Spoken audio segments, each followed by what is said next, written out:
So Luke, you're back in the British F4 paddock at Thruxton. Of course, you won the British F4 Championship a few years ago now.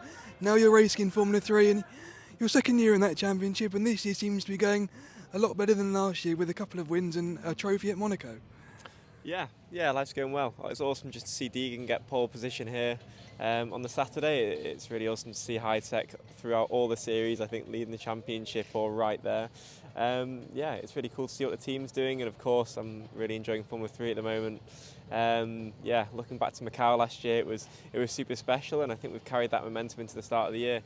Obviously taking the first win in Bahrain has been super fun, and from this point onwards just trying to be consistent, and we head to Barcelona 4 points behind, ready for that title fight. And last year looked a little bit tricky at some places. Of course, you had the podium in Catalonia, but some races were a bit tricky than others. And then you got the breakthrough in Macau, getting the win. What was going wrong in the regular season in Formula 3, and how much of a boost was Macau?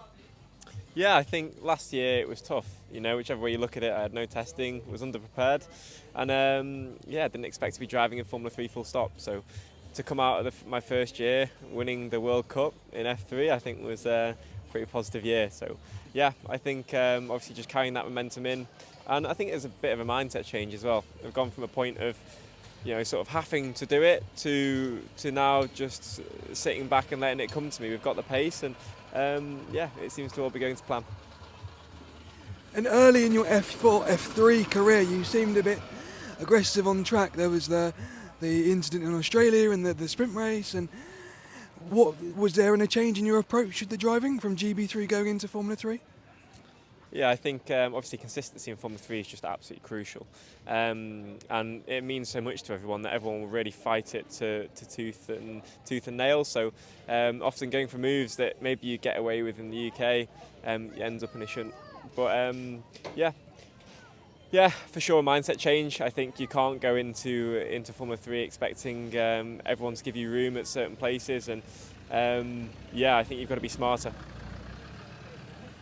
And what clicked at Macau last year? You were quick from the outset up there with Gabriele Mini, and you won the race quite comfortably in the end. You had some good pace out there. What clicks, especially on a street circuit, and you haven't done many street circuits in your career?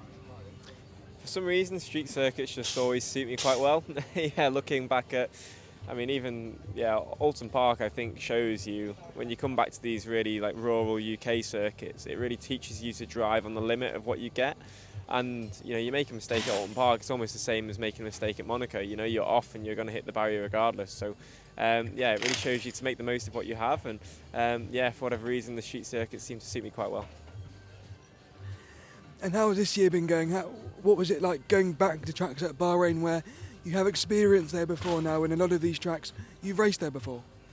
Yeah, obviously last year coming in, having never raced in Europe before, or raced on these European tracks, it was tough. You turn up, you've got 3 laps in practice and you've got to get on it. I think often by the end of the weekend I showed my pace in the race, coming through, being able to overtake, being quick. But ultimately in Formula 3 it's about turning up there and being on it lap 1. And if you don't have that experience, that's why the second year is so important. And you won the Autosport Award when you won the GB3 Championship a couple of years ago. So what was it like driving the Aston Martin Formula 1 car? What I have to say, what the UK gives to young drivers is amazing. It's like no other country. The Autosport Award, the ability to drive a Formula 1 car, the links with Formula 1 teams, what Derek and the BRDC do, Andy Merrick, just to mention a few names, it's just incredible. And the opportunity they gave me, I look back at it and I think without that I wouldn't be where I am today. And now I've got an opportunity. I'm knocking on the door of F1, and hopefully if I do my job, I'll have an opportunity to get there. And without that, I don't think I would be. And what was the process like at Silverstone when you were driving the Formula 1 car? What were you thinking when you left the pit lane, and was there a big difference in the sensation of speed and the grip? Of course, the grip as well. Of course, when you get in a Formula 1 car, it brings my smile to light when you think about it, to be honest. It's a little boy's dream to drive something this quick with this much downforce. I remember the first time I went through Cops flat out, and I thought, there's not many people that are going to experience that. And it is just, it's electrifying. I can't tell you how amazing that day was, and yeah, I'll never forget it.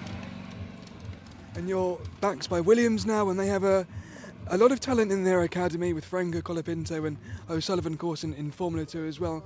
What goals have they outlined for you? Just to continue doing what I'm doing, At the moment, I'm second in the championship. I led it for the first couple of rounds, so yeah, I'll continue what I'm doing, and hopefully the doors will open. And do you have any plans with the Williams team this year? And are you going to any Grand Prix or any more testing lined up? Not at the moment, or nothing that I can share, but I can tell you, yeah, the future looks exciting, and as long as I keep doing my job, hopefully everything will fall into line. Are there any plans to race in Formula 2 later this year? No, not at the moment. But yeah, you never know how this season works out. Often these things are created after the good end to the F3 season. So yeah, we'll see what happens and see what opportunities open. But yeah, of course, Williams always want the best for me, and if there's opportunities open up to do something extra, then and it works out, then why not? But let's see. And I believe Catalunya next week, next to them out in Formula 3. What are you expecting there? And of course, you got the podium there last year, battling with O'Sullivan in the sprint race. Yeah, Catalunya was obviously a strong circuit last year. My first podium in Formula 3, so and testing was super strong. I think we ended up right there in the top 3, if not topping, I think one of the AM sessions. So we're excited. I think we're going to be in a good place going there. It's somewhere that everyone does a lot of testing, a lot of laps, so there's going to be really fine margins, and the racing's always super exciting there. So let's see. And one final question, what are you up to here today? A bit of coaching or just here as a fan? Yeah, just here to enjoy it. It's awesome to come and support Hi-Tech. They're doing such a great job in all formulas at the moment, and yeah, I think it's really cool to come back to see the BTCC paddock, see some old friends, and yeah, it wasn't so long ago that I was wandering around here really loving it, and well, I feel a bit more relaxed than I was then, but yeah, it's a great place to be, and to be honest, I think more UK people should come and watch. Thanks so much.